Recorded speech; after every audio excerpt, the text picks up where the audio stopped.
जय श्री महाकाल महादेव का फलित ज्योतिष शास्त्र में आपका स्वागत। आज का विषय काल सर्प योग की युति पर है। इसमें आज हम भाग 2 के अंतर्गत योग का निर्माण कर देखेंगे।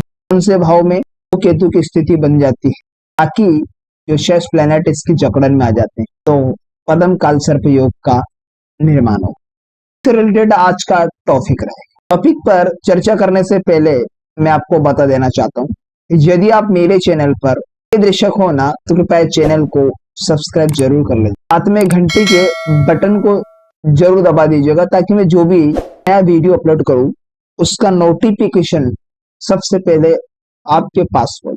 बिना समय गवाए फटाफट हमारे टॉपिक आप स्क्रीन पर ब्लैंक टेवा देख पा रहे हैं। कर्क लगने की कुंडली मान लीजिए। पदम काल सर्प योग का सर्जन केतु भाव में बैठे हो कि जो 7 प्लेनेट है वो राहु केतु की चुंगल में हो। कौन सा भाव होगा वो आप स्क्रीन पर देख रहे होंगे। पंचम भाव में राहु की स्थिति बनी है, लाभ के घर में केतु बैठा है, या 5वें घर में केतु बैठ जाए या 11वें घर में राहु बैठे, एक दूसरे कहीं भी इन भाव में बैठे तो बैठना किन भाव में? पंचम लाभ के। इसे पदम काल सर्प योग कहा।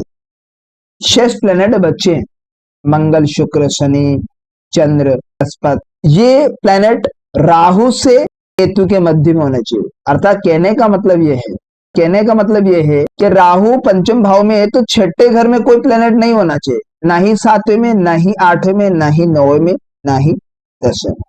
होना कहा चाहिए प्लेनेट होना चाहिए राहु के अंदर के घरों में और केतु के अंदर के। अर्थात या तो राहु के साथ में कोई भी प्लेनेट बैठ जाए 4थे घर में या 3रे घर में या 2रे घर में या लगन में या 3रे में लगन में या 12वें घर में या लाभ के घर। इन भावों में बाकी शेष प्लेनेट आते। जरूर नहीं है कि राहु के साथ में कोई प्लेनेट है, हो सकता है 4थे घर में डबल प्लेनेट बैठ जाए, 3 गड्ढे प्लेनेट बैठ जाए, हो सकता है या केतु के साथ में 3 प्लेनेट बैठ जाए, पर केतु के घर नहीं होना चाहिए, अन्यथा ये योग मान्य नहीं होगा क्योंकि राहु केतु की चुंगल से बाहर भी कोई प्लेनेट नहीं जाता।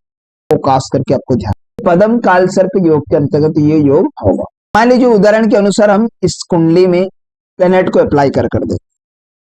शुक्र देवता जो खाना नंबर 2 में बैठ जाए, शुक्र देव 2रे घर में बैठे, राहु 5वें घर में बैठा है, लगन में ही मंगल और सूर्य देवता बैठ गए लगन में। यहाँ दोनों प्लेनेट अगर देखे कालपुरुष की कुंडली के अकॉर्डिंग, पहले घर में मेष राशि होती तो मेष का अधिपति बनता मंगल, तो स्वयं की राशि में बैठा। सूर्य इस भाव के पक्के प्लेनेट बनते हैं, वो भी स्वयं की राशि में बैठे।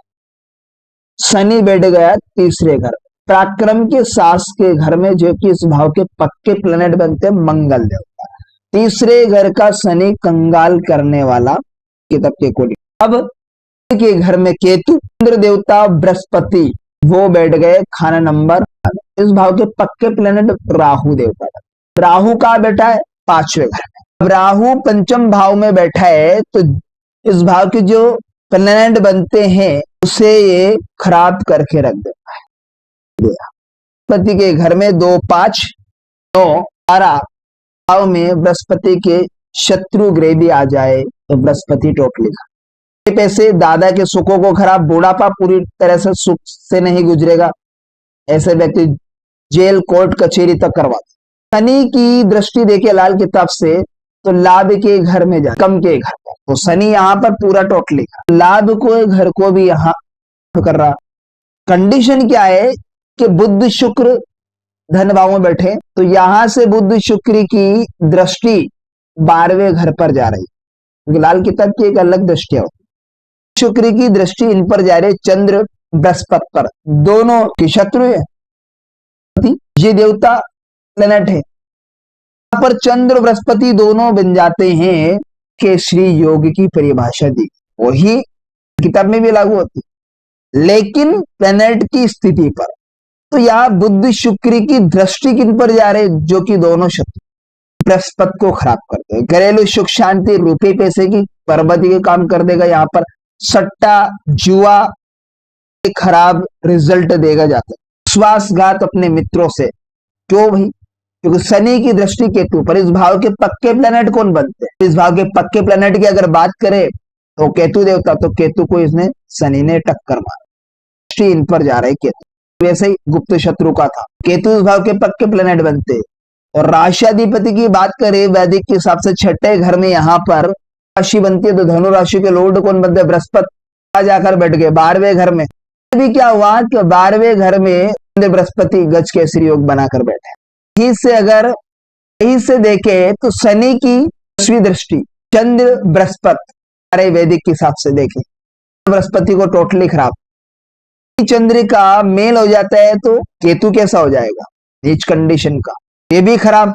अब बुध शुक्र यहां पर दूसरे घर में बैठ गया, सुख का तुम सुख को खराब कर रहा। यहाँ पर 5वें घर में बैठा राहु संतान संबंधी प्रॉब्लम को क्रिएट कर रहा है, तो सुख को तो निरंतर बाधा करेगा यहाँ पर, तो संतान के सुखों को खराब कर रहा है। अगर ये योग किसी व्यक्ति की कुंडली में घटित हो जाता है, चाहे तो इसका स्क्रीनशॉट ले लीजिएगा, ये योग किसी व्यक्ति की कुंडली में घटित हो जाता है तो ये बहुत बुरा होगा। जेल का कारावास भोगना पड़ता है ऐसी कंडीशन में व्यक्ति को, और इसको गुप्त रोग से पीड़ित होना पड़ सकता है। ठीक होने का नाम ही नहीं लेगा अगर ये गुप्त रोग। मेरे पुरुष की कुंडली में ये योग हो तो पत्नी क्या होगी? चरित्रवान का अभाव, और उसके चरित्रता पर हमेशा व्यक्ति होने वाला हो। में ऐसे व्यक्ति का जो बुढ़ापा निकलता है ना, वो होता है, शत्रु पद पर उसे हानि पहुंचाने वाले होते हैं, रखने वाले होते, और व्यक्ति को जेल कारावास तक भोगना पड़ता है। और मित्रों से द्वारा उसे सट्टे जुआ अगर वो खेलेगा ऐसी कंडीशन में, तो ऐसे काम में उसे अशुभ कार्यों से धन का नाश भी करने वाला है, बेवजह का धन खर्च करने वाला है। ये आज के टॉपिक में हमने पद्म काल सर्प योग हमने चर्चा की। तो आज का टॉपिक आपको बेहद इंटरेस्टिंग समझ में आएगा। तो मिलते हैं किसी नेक्स्ट वीडियो में, तब तक के लिए आप मुझे दीजिएगा इजाजत। नमस्कार।